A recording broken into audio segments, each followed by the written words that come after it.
ಆಚಿ ಮಸಾಲ. ಎಂತ ಅಡಿಗೆಯ ರುಚಿಯಾಗೋ ರಹಸ್ಯವು 20 ರೂಪಾಯಿ. ವಿಧಾನಸೌಧದ ಹೊರಗೆ ಹೈಡ್ರಾಮಾ, ಒಳಗೆ ಆಕ್ರೋಶ ವ್ಯಕ್ತವಾಗ್ತಾ ಇದೆ. ನಾಗೇಂದ್ರ ರಾಜೀನಾಮೆಗೆ ಪಟ್ಟು ಬಿಡದಂತ ಬಿಜೆಪಿ ನಾಗೇಂದ್ರ ವಿಚಾರದಲ್ಲಿ ಕೇಸರಿ ಪಾಳ್ಯ ನಿಗಿ ಕೆಂಡ ಆಗ್ಬಿಟ್ಟಿದೆ.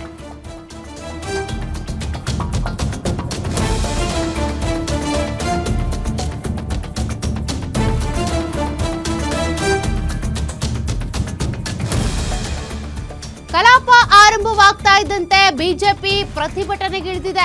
ನಾಗೇಂದ್ರ ರಾಜೀನಾಮೆ ಕೊಡ್ಲೇಬೇಕು ಅಂತ ಬಿಗಿ ಪಟ್ಟನ್ನ ಹಿಡಿದಿದ್ದಾರೆ. ಭ್ರಷ್ಟ ಕಳಂಕ ಸಚಿವನನ್ನ ಕೂಡಲೇ ಸಂಪುಟದಿಂದ ಕೈಬಿಡಿ. ಸದನದ ಬಾವಿಗಿಳಿದು ಕಾಂಗ್ರೆಸ್ ಸರ್ಕಾರದ ವಿರುದ್ಧ ಬಿಜೆಪಿ ನಾಯಕರು ಆಕ್ರೋಶ ವ್ಯಕ್ತಪಡಿಸ್ತಾ ಇದ್ದಾರೆ. ಇಷ್ಟೊತ್ತವರೆಗೂ ಕೂಡ ಸದನದ ಹೊರಗೆ ಪ್ರತಿಭಟನೆಯನ್ನ ನೀವು ಗಮನಿಸಿದ್ರಿ. ಈಗ ಒಳಗೂ ಕೂಡ ಆಕ್ರೋಶ ವ್ಯಕ್ತವಾಗ್ತಾ ಇದೆ.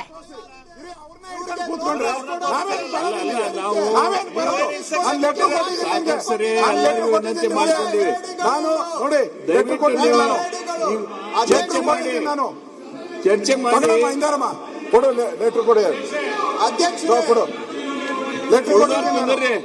ಮಾತಾಡ್ಲೇಬೇಕಾದ್ರೆ ಕುಂದರ್ರಿ ಎಲ್ಲಾರು. ಅವ್ರು ಉಳಿದವ್ರು ಕುಂದರ್ಸ್ರಿ. ನೋಡಿ ಅಧ್ಯಕ್ಷ ಈ ರೀತಿ ಆಗೋದಿಲ್ಲ. ಅವರು ನೋಡಿ ಅಧ್ಯಕ್ಷರೇ, ನೋಡಿ ಈ ತರ ಸದನ ನಡೆಯಕ್ಕೆ ಬಿಡದೆ ಇವರು ಬಿರಿ ಇವ್ರದ್ದು ಅವನ್ನ ಉಳಿಸೋಕೋಸ್ಕರ 177 ಕೋಟಿನ ಹಂಚ್ಕೊಂಡಿದ್ದಾರೆ ಇವರೆಲ್ಲ ಕಾಂಗ್ರೆಸ್ ಅವರು. ಅದಕ್ಕೆ ಯಾರು ಬಿಡ್ತಾ ಇಲ್ಲ. ಹಂಚ್ಕೊಂಡಿಲ್ಲ ಅಂತ ಹೇಳಿದ್ರೆ ಯಾಕೆ ಮಾಡ್ತಾ ಇದ್ರು? ಹಂಚ್ಕೊಂಡಿದ್ದಾರೆ 177 ಕೋಟಿ ಹಂಚ್ಕೊಂಡ್ಬಿಟ್ಟಿದಾರೆಲ್ಲ. ಹಂಚ್ಕೊಂಡು ಪೂರ್ತಿ ಭಾಗ ಮಾಡ್ಕೊಂಡ್ಬಿಟ್ಟಿದ್ದಾರೆ ಎಲ್ಲ. ಅದಕ್ಕೋಸ್ಕರ ಅಧ್ಯಕ್ಷರೇ ನಾನು ಇವತ್ತು ಅನೌನ್ಸ್ ಮಾಡ್ತಾ ಇದ್ದೀನಿ, ಈ ಬಂಡ ಸರ್ಕಾರ ಚರ್ಚೆ ಮಾಡಕ್ಕೆ ಅವಕಾಶ ಕೊಡದೇ ಇರೋದ್ರಿಂದ ನಾವು ಇವತ್ತು ಹಗಲು ರಾತ್ರಿ ಧರಣಿಯನ್ನ ಮಾಡ್ತೀರಿ. ಇವತ್ತು ಹಗಲು ರಾತ್ರಿ ಧರಣಿಯನ್ನ ಮಾಡ್ತೀರಿ. ನಾವು ಹಗಲು ರಾತ್ರಿ ಧರಣಿಯನ್ನ ಮಾಡಿ ಈ ಸರ್ಕಾರಕ್ಕೆ ಎಚ್ಚರಿಕೆಯನ್ನು ಕೊಡ್ತಾ ಇದ್ದೀನಿ. ಹಗಲು ರಾತ್ರಿ ಧರಣಿಯನ್ನ ಇವತ್ತು ಘೋಷಣೆ ಮಾಡ್ತಾ ಇದ್ದೀನಿ. ಯಾವುದೇ ಕಾರಣ ವಿಪಕ್ಷ ನಾಯಕ ಆರ್ ಅಶೋಕ್ ಅವರು ರೊಚ್ಚಿಗೆದ್ದಿದ್ದಾರೆ. ಹೊರಗಡೆ ಪ್ರತಿಭಟನೆ ಮಾಡಿದ್ರು, ಆಕ್ರೋಶ ವ್ಯಕ್ತಪಡಿಸಿದ್ರು. ಪೊಲೀಸರು ವಶಕ್ಕೆ ಪಡೆದುಕೊಂಡು ಬಿಟ್ಟಿದ್ದು ಆಯಿತು. ಈಗ ಸದನದ ಒಳಗೂ ಕೂಡ ನಾಗೇಂದ್ರ ರಾಜೀನಾಮೆ ವಿಚಾರಕ್ಕೆ ಸಂಬಂಧಪಟ್ಟಂತೆ ಪ್ರಸ್ತಾಪ ಆಗ್ತಾ ಇದೆ. ಮತ್ತೊಂದು ಕಡೆ ಸರ್ಕಾರದ ಪರವಾಗಿ ಡಿಫೈನ್ ಮಾಡ್ಕೊಳ್ಳೋದಕ್ಕೆ ಅಂತ ಕೃಷ್ಣ ಬೈರೇಗೌಡ ಮಾತಾಡ್ತಿದ್ದಾರೆ. ಬಟ್ ವಿಪಕ್ಷ ನಾಯಕ ಮಾತ್ರ ಹಗಲು ರಾತ್ರಿ ನಾವು ಧರಣಿ ಮಾಡ್ತೀವಿ ಅಂತಿದ್ದಾರೆ. ನಾವು ಮಾತಾಡೋದು ತೋರಿಸ್ಬೇಕು, ಅವ್ರನ್ನ ಹಿಡ್ಕೊಂಡು ಕೂತ್ಕೊಂಡ್ರೆ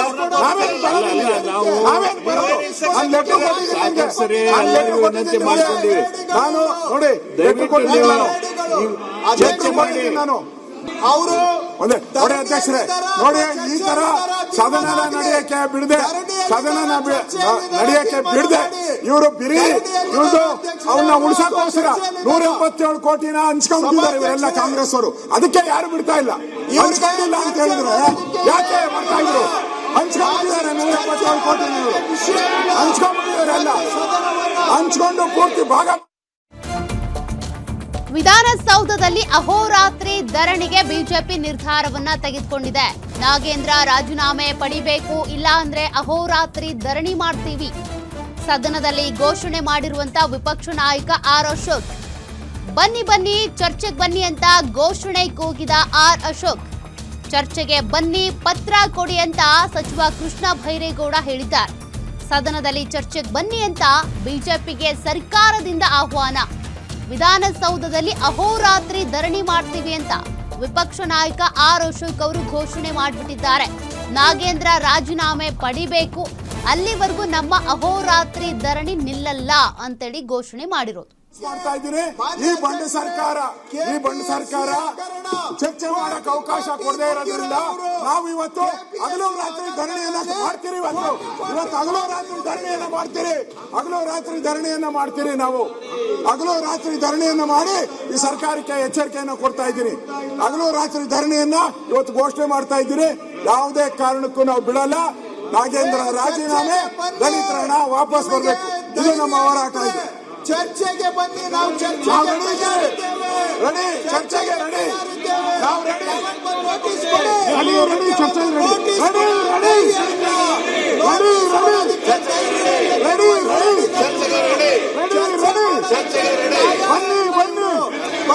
ಬನ್ನಿ ಬನ್ನಿ ಚರ್ಚೆಗೆ ಬನ್ನಿ, ಬನ್ನಿ ಬನ್ನಿ ಚರ್ಚೆಗೆ ಬನ್ನಿ, ಬನ್ನಿ ಬನ್ನಿ ಚರ್ಚೆಗೆ ಬನ್ನಿ, ಬನ್ನಿ ಬನ್ನಿ ಚರ್ಚೆಗೆ ಬನ್ನಿ, ರೆಡಿ ರೆಡಿ ಚರ್ಚೆಗೆ ರೆಡಿ, ರೆಡಿ ರೆಡಿ ಚರ್ಚೆಗೆ ರೆಡಿ, ಚರ್ಚೆಗೆ ರೆಡಿ, ಯಾರು ಬೇಡ ಅಂದಿರೋದು 25-26ನೇ ಸಾಲಿನ 7ನೇ ವರದಿಯನ್ನು ಸದನದಲ್ಲಿ ಮಂಡಿಸುತ್ತಿದ್ದೇನೆ. ಸದನದ ಮುಂದೆ ಇಡಿ. ಶ್ರೀ ಯುವಿ ಮಣಕರ್ ಎಕ್ಸ್ಪೋಸ್ ಮಾಡಿ ನೀವು ಭ್ರಷ್ಟಾಚಾರದ ಬಗ್ಗೆ ಎಕ್ಸ್ಪೋಸ್ ಮಾಡಿ ನೀವು ಹಕ್ಕು ಬಾಧ್ಯತೆಗಳ ಚರ್ಚೆ ಬಂದ್ರೆ ಚಾಲೆಂಜ್ ಮಾಡ್ತಾ ಇದ್ದೀನಿ ಸ್ವಾಮಿ. ಎಕ್ಸ್ಪೋಸ್ ಮಾಡಿ ನಮ್ಗೆ ಹೇಳೋಣ. ಮಾಡಿ ಯಾರು ರಮೇಶ್ ಬಂಡಿ ಸಿದ್ದೇಗೌಡ ಕರ್ಸಿ ಬಲ್ರಿ ಒಂದು ಕಾಗದ ಪತ್ರ ಬಲ್ರಿ ಚರ್ಚ್ಗೆ ಸಾಬೀತ್ ಮಾಡ್ರಿ. ಇದು ಎಂತಂದ್ರೆ ಇದು ಈ ತರ ಸದನನ ಹಾಳು ಮಾಡೋದು, ಇದು ಮಾನವೀಯತೆ ಅಲ್ಲ, ಇದು ಪ್ರಜಾಪ್ರಭುತ್ವ ಲಕ್ಷಣಗಳಲ್ಲ. ಇದು ಅಧ್ಯಕ್ಷರೇ, ನಾನು ಇವತ್ತು ಅನೌನ್ಸ್ ಮಾಡ್ತಾ ಇದ್ದೀನಿ, ಈ ಬಂಡ ಸರ್ಕಾರ ಚರ್ಚೆ ಮಾಡಕ್ ಅವಕಾಶ ಕೊಡದೇ ಇರೋದ್ರಿಂದ ನಾವು ಇವತ್ತು ಹಗಲು ರಾತ್ರಿ ಧರಣಿಯನ್ನ ಮಾಡ್ತೀರಿ. ಇವತ್ತು ಹಗಲು ರಾತ್ರಿ ಧರಣಿಯನ್ನ ಮಾಡ್ತೀರಿ. ನಾವು ಹಗಲು ರಾತ್ರಿ ಧರಣಿಯನ್ನ ಮಾಡಿ ಈ ಸರ್ಕಾರಕ್ಕೆ ಎಚ್ಚರಿಕೆಯನ್ನ ಕೊಡ್ತಾ ಇದ್ದೀನಿ. ಹಗಲು ರಾತ್ರಿ ಧರಣಿಯನ್ನ ಇವತ್ತು ಘೋಷಣೆ ಮಾಡ್ತಾ ಇದ್ದೀನಿ. ನಾವು ನೋಡಿದ್ರೆ 25 ವರ್ಷದಿಂದ ಇಂಥ ಶಾಸನ ರಚನೆ ವಿಧೇಯಕಗಳನ್ನ ಮಂಡಿಸಬೇಕು. ಬಂಡವಾಳ ಇದು. ಇವಾಗ ನಾವು ಪ್ರೊಟೆಸ್ಟ್ ಅಲ್ಲಿ ಇದ್ದೀರಾ? ಧಿಕ್ಕಾರ ಧಿಕ್ಕಾರ ಧಿಕ್ಕಾರ ಧಿಕ್ಕಾರ. ಹೋಗ್ರಿ, ಎಂತಂದ್ರೆ ಇದು ಈ ಬಂಡವಾಳವಲ್ಲಪ್ಪ, ಇದು ಕೆಟ್ಟ ಬಂಡವಾಳ. ಇದು ಬಹಳ ಕೆಟ್ಟ ಬಂಡವಾಳ. ಗೌರವ ಇದು ವಿರೋಧ ಪಕ್ಷಗಳಿಗೆ ಎಲ್ಲ ದೇಶದಲ್ಲೆಲ್ಲ ಇದಾವೆ. ಹಿಂಗೆ ಇಂಥ ವಿರೋಧ ಪಕ್ಷಗಳನ್ನ ನೋಡಿಲ್ಲ, ಇಂಥ ಬಂಡವಾಳನ ಯಾವತ್ತಿಂದಾನೆ ಅವನು ಚರ್ಚೆ ಮಾಡ್ತಿದ್ರು. ಎಲ್ಲ ಕೊಡಲ್ಲ, ಅವ್ನು ಸಾಬೀತ್ ಮಾಡು, ಆಮೇಲೆ ರಾಜೀನಾಮೆ ಕೊಡಿಸ್ತೀವಿ. ನೀನ್ ಸಾಬೀತ್ ಮಾಡು, ರಾಜೀನಾಮೆ ಕೊಡಿಸ್ತೀವಿ. ನಿಮ್ಮಂತ ಅಪರಾಧಿಗಳು ಸಾವಿರಾರು ಜನ ಇದ್ದಾರೆ. ಅಪರಾಧಿಗಳಲ್ಲ, ಆರೋಪ ಹೊತ್ತುರರು. ಈ ಬಂಡ ಸರ್ಕಾರ ಯಾತ ನಡ್ರಿ ಸೋಮನೆ ಇದು ಏನಿದು ಜಯ ಅಲ್ಲ. ಒಂದು ಮಂತ್ರಿ ಅಪರಾಧ ಇರೋಂಥವ್ರು 150 ಜನ ಇದ್ದಾರೆ. 150 ಜನ ಇದ್ದಾರೆ ಭಾರತ ದೇಶದಲ್ಲಿ ಮಂತ್ರಿಗಳು. ಕೊಡೋಣ ಪಟ್ಟಿಯ ಮಾಡ್ರಿ ಚರ್ಚೆ. ಅವನ ಅಪರಾಧಿ ಅಂತ ತೀರ್ಮಾನ ಆದ್ರೆ ಆಗ್ಲೇ ಕಳ್ಸೋಣ.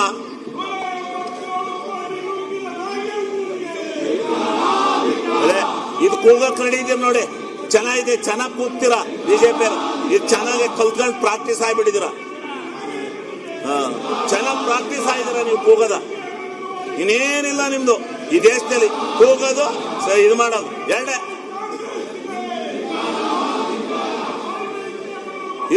ನಾವು ನೋಡಿದ್ವಿ ಹಿಂಗೆ, ಇಂಥ ಕೆಟ್ಟ ಪ್ರವೃತ್ತಿ ನೋಡಿಲ್ಲ. ನಮ್ ಜೀವನದಲ್ಲಿ ನೋಡಿಲ್ಲ ಹೋಗ್ರಿ.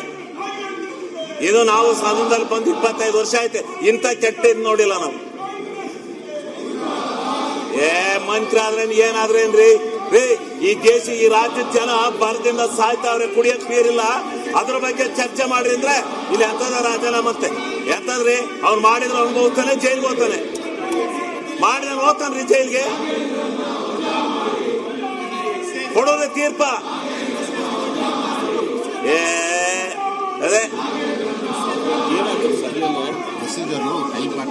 ಏನ ಯಾವ ಎಕ್ಸೈಜ್ ಎಲ್ಲ ಇದು ಮನುಷ್ಯರ ಲಕ್ಷಣ ಅಲ್ಲ ಬಿಡ್ರಿ. ಇದು ನಿಜವಾದ ವಿರೋಧ ಪಕ್ಷದ ಲಕ್ಷಣವೇ ಅಲ್ಲ. ಇದು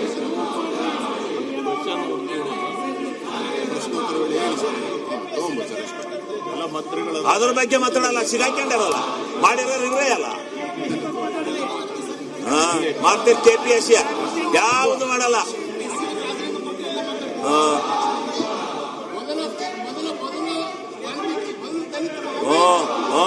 ವಾಲ್ಮೀಕಿ ಅವನು ದಲಿತ ತಗ, ಅವ ದುಡ್ಡು ರಿಕವರಿ ಆಗಿಲ್ವಾ? ದುಡ್ಡೆಲ್ಲ ಖಾತೆ ಬಂದಲ್ವಾ? ಯಾರು ಹೊಡೆದಾರೆ? ಪ್ರೂವ್ ಆಗುತ್ತೆ. ಅವ್ನು ಪ್ರೂವ್ ಆದ್ರೂ ಹೋಗ್ತಾನೆ ಜೈಲಿಗೆ. ನಾವು ನೋಡಿದ್ರೆ 25 ವರ್ಷದಿಂದ ಇಂಥ ಶಾಸನ ರಚನೆ ವಿಧೇಯಕಗಳನ್ನ ಮಂಡಿಸಬೇಕು. ಆರೋಪಗಳು ಸರಿಯಲ್ಲ ಅಂದ್ರೆ ಎಲ್ಲ ಸಂಪೂರ್ಣ ಪ್ರಶ್ನೆಗಳಿಗೆ ತನಿಖೆಗೆ ಸರ್ಕಾರ ಉತ್ತರವನ್ನು ಯಾಕೆ ನಾಚಿಕೆ ಒದಗಿಸಿದೆ. ಪಡ್ಕೊಳ್ತಾ ಇದೆ? ಆದ್ರೆ ಆ ಯಾಕೆ ಹಿಂದೆ ಪಡ್ತಾ ಇದೆ? ಮೀರಿ ತನಿಖೆ ನಡೆದಿರುವಾಗ ಸಚಿವ ಯಾಕೆ ಮತ್ತೆ ಸಚಿವರಾಗಿ ಬಂದಿದ್ದಾರೆ ನಾಗೇಂದ್ರ? ಯಾಕೆ ರಾಜೀನಾಮೆ ಹಿಂದೆ ತೆಗೆದುಕೊಂಡು ಮತ್ತೆ ಅವ್ರನ್ನ ಮಂತ್ರಿ ಮಾಡಿದಿರಿ? ಈ ಹಣ ಯಾರ ಅನುಮತಿಯಿಂದ ಯಾರ ಖಾತೆಗೆ ವರ್ಗಾಯಿತು? ವಾಲ್ಮೀಕಿ ನಿಗಮದ ಹಣ ಎಲ್ಲಿ ದುರ್ಬಳಕೆ ಆಯ್ತು? ಜನಕ್ಕ ನೀವು ಲೆಕ್ಕ ಕೊಡಬೇಕು. ಜನರ ಹಣ ಇದು, ಸಾರ್ವಜನಿಕರ ಹಣ, ದಲಿತರ ಹಣ. ಇದಕ್ಕ ನೀವು ಜವಾಬ್ದಾರಿ ಕೊಡೋದು ನಿಮ್ನ ಜವಾಬ್ದಾರಿ ಐತಿ. ಇದಕ್ಕೆ ನೀವು ಲೆಕ್ಕ ಕೊಡಬೇಕಾಗೈತಿ. ಅದರಲ್ಲಿ ಪರಿಶಿಷ್ಟ ಪಂಗಡದ ಹಣ, ಬಡವರ ಹಣ. ನಾಗೇಂದ್ರ ಅವರ ಇದು ಸಣ್ಣ ಆರೋಪ ಅಲ್ಲ. ನೀವು ಯಾವ ಕುಲದಲ್ಲಿ ಹುಟ್ಟಿರಿ, ಯಾವ ವಾಲ್ಮೀಕಿ ಕುಲದಲ್ಲಿ ಹುಟ್ಟಿರಿ, ಆ ಕುಲಕ್ಕ ನೀವು ದ್ರೋಹ ಮಾಡಿರಿ, ಆ ಕುಲಕ್ಕ ಅನ್ಯಾಯ ಮಾಡಿರಿ. ಇದು ಸರಿಯಲ್ಲ. ನೀವು ರಾಜೀನಾಮೆ ಕೊಟ್ಟು ಮನೆಗೆ ಹೋಗ್ರಿ. ಮಾನ್ಯ ಅಧ್ಯಕ್ಷರೇ, ಸರ್ಕಾರ ಉತ್ತರ ಕೊಡಬೇಕಾಗ್ತದೆ. ಶ್ರೇಣಿಯಲ್ಲಿ ಸರ್ಕಾರದ ಜವಾಬ್ದಾರಿ ಐತಿ. ದಲಿತರ ಹಣ ತಿಂದಿರಿ, ಅವ್ರಿವ್ರದಲ್ಲ, ದಲಿತರ ಹಣ ತಿಂದಿರಿ ಸರ್ಕಾರದವರು. ಅದಕ್ಕೆ ನೀವು ಉತ್ತರ ಕೊಡಬೇಕಾಗೈತಿ. ಇಂದು ಕೊಟ್ಟಿದ್ದೀರಿ, ಏನ್ ಬದಲಾವಣೆ ಅವಾಗಿದ್ದಕ್ಕೆ ಈಗ ಮಾಡಿದ್ದೀರಿ. ನೈತಿಕ ಹೊಣೆಗಾರಿಕೆ ಕೊಟ್ಟು ರಾಜೀನಾಮೆ ಕೊಟ್ರಿ. ಯಾಕಂದ್ರೆ ಬಾಬಾ ಬಡವರಿಗೆ ಮತ್ತೆ ಏನು ಬದಲಾವಣೆ ಫಿಕ್ಸ್ ಮಾಡಿದ್ದೀವಿ. ಕೂಲಿ ಪ್ರಕಾರ ಹೋದ್ರೆ ಅವರಿಗೆ ಬಂದು ಕೂತಿದ್ದಾರೆ ಅವರು. ಹಂಗಾಗಿ ಈಗೇನು ತಾವು ಕಾರ್ಡನ್ನು ರದ್ದು ಮಾಡಿದ್ದೀವಿ, ಅದು ರೆಸ್ಟೋರ್ ಮಾಡ್ಲಿಕ್ಕೆ ಆದೇಶ ಕೊಡಿ. ಇದು ರೆಸ್ಟೋರ್ ಮಾಡಿ ಆದೇಶ ಕೊಟ್ರೆ ಬಡವರಿಗೆ ಅನುಕೂಲ ಆಗುತ್ತೆ. ನಾನು ನಿಶ್ಚಿತವಾಗ್ಲೂ ಇದನ್ನು ಕೂಡ ಪರಿಶೀಲನೆ ಮಾಡ್ತೀನಿ. ಇದು ವೈಡರ್ ಇಶ್ಯೂ ಇದೆ. ಈಗ ನಮ್ಮ ಇನ್ಕಮ್ ಸೀಲಿಂಗ್ 1,20,000 ಅಂತ ಮಾಡಿದ್ದಾರೆ. ಆದರೆ ಅದು ಹೆಚ್ಚಾಗಿ ಮಾಡಬೇಕಾದ್ರೆ ಇನ್ನು ವೈಡರ್ ಕನ್ಸಲ್ಟೇಷನ್ ಮಾಡಬೇಕಾಗುತ್ತೆ. ಸರ್ಕಾರದ ಮಟ್ಟದಲ್ಲಿ ಕೂಡ ನಾವು ಚರ್ಚೆ ಮಾಡಬೇಕಾಗುತ್ತೆ.